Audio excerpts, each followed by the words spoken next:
Ang ganda ng plano ni Lord para sa atin. Yung mga challenges na pinagdadaanan natin ngayon, malalampasan rin natin lahat. Let us not lose hope.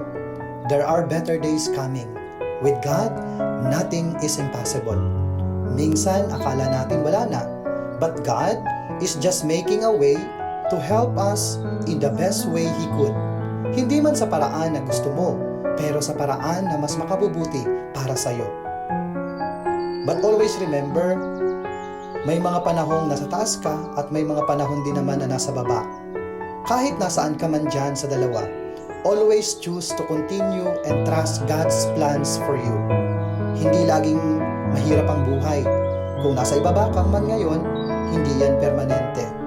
God wants you to remember, magaling ka, malakas ka, matibay ka.